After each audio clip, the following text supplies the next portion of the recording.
দেশের বিদ্যমান অর্থনৈতিক অবস্থার শ্বেতপত্র প্রণয়নের লক্ষ্যে বিশিষ্ট অর্থনীতিবিদ ডক্টর দেবপ্রিয় ভট্টাচার্যকে প্রধান করে একটি কমিটি করেছে অন্তর্বর্তী সরকার। বৃহস্পতিবার এ বিষয়ে প্রজ্ঞাপন জারি করেছে প্রধান উপদেষ্টার কার্যালয়। শ্বেতপত্রে দেশের বিদ্যমান অর্থনীতির সামগ্রিক চিত্র থাকার পাশাপাশি অর্থনৈতিক বিষয়ে সরকারের কৌশলগত পদক্ষেপ গ্রহণ, এসডিজি বাস্তবায়ন এবং এলডিসি থেকে উত্তরণে করণীয় বিষয়ে প্রতিফলন থাকবে। কমিটিকে আগামী 90 দিনের মধ্যে প্রধান উপদেষ্টার কাছে প্রতিবেদন দিতে হবে।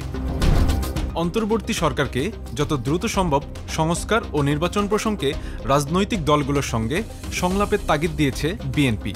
বৃহস্পতিবার প্রধান উপদেষ্টা অধ্যাপক মোহাম্মদ ইউনূসের সঙ্গে সাক্ষাতে এই তাগিদ দিয়েছে দলের মহাসচিব মির্জা ফখরুল ইসলাম আলমগীর। এ সময় বর্তমান সরকারের নেওয়া পদক্ষেপগুলোর ব্যাপারে পূর্ণ সমর্থন আছে বলেও জানায় বিএনপির প্রতিনিধি দল। সংবিধান পুনর্লিখন ছাড়া রাষ্ট্র সংস্কার অসম্ভব বলে মনে করেন যুক্তরাষ্ট্রের ইলিয়ন স্টেট ইউনিভার্সিটির ডিস্টিংগুইশ প্রফেসর রাষ্ট্রবিজ্ঞানী অধ্যাপক আলী রিয়াজ। বৃহস্পতিবার সকালে রাজধানীর একটি হোটেলে সিজিএস-এর সংবাদ সম্মেলনে তিনি বলেন, বাংলাদেশের বিদ্যমান সংবিধান একনায়কতান্ত্রিক রাষ্ট্রকাঠামো গড়ে তোলার সহায়ক।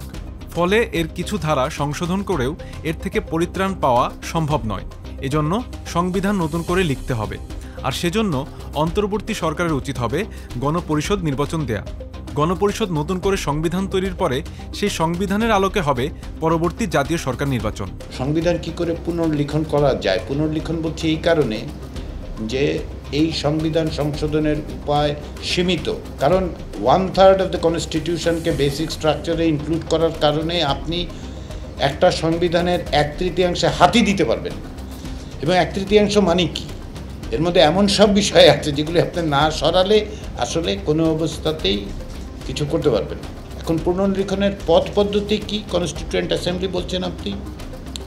আর কোনো পথ কি আছে আমরা জানি না। আমার ধারণা আর কোনো পথ নেই। গুম বিরোধী আন্তর্জাতিক সনদে যুক্ত হয়েছে বাংলাদেশ। অন্তর্বর্তী সরকারের প্রধান উপদেষ্টা অধ্যাপক ইউনূস বৃহস্পতিবার এই সনদে সই করেছেন। গুমের হাত থেকে নাগরিকদের রক্ষায় 2006 সালে 20 ডিসেম্বর যুক্তরাষ্ট্রের নিউ ইয়র্কে আন্তর্জাতিক গুম বিরোধী সনদ গৃহীত হয়। এবার বাংলাদেশ তাতে স্বাক্ষর করল। দেশের পূর্বাঞ্চলীয় 11 জেলায় চলমান বন্যায় মৃতের সংখ্যা অর্ধশত ছাড়িয়েছে। বৃহস্পতিবার দুপুরে দুর্যোগ ব্যবস্থাপনা ও ত্রাণ মন্ত্রণালয় জানিয়েছে বন্যায় মৃতের সংখ্যা বেড়ে হয়েছে 52। এর মধ্যে সবচেয়ে বেশি মৃত্যু হয়েছে কুমিল্লায়। এদিকে বন্যা কবলিত এলাকাগুলো থেকে ধীরে ধীরে পানি নামতে শুরু করলেও বিভিন্ন এলাকায় দেখা দিচ্ছে পানিবাহিত নানা রোগ, ডায়রিয়া, চর্মরোগ, জ্বর, সর্দি, কাশিতে আক্রান্ত হচ্ছে বন্যার্ত এলাকার মানুষ। এক সপ্তাহের বেশি সময় ধরে বন্যার কারণে ফেনী, নোয়াখালী, লক্ষ্মীপুর ও কুমিল্লায় বয়স্ক ও শিশুরা এসব শারীরিক সমস্যায় বেশি আক্রান্ত হচ্ছেন।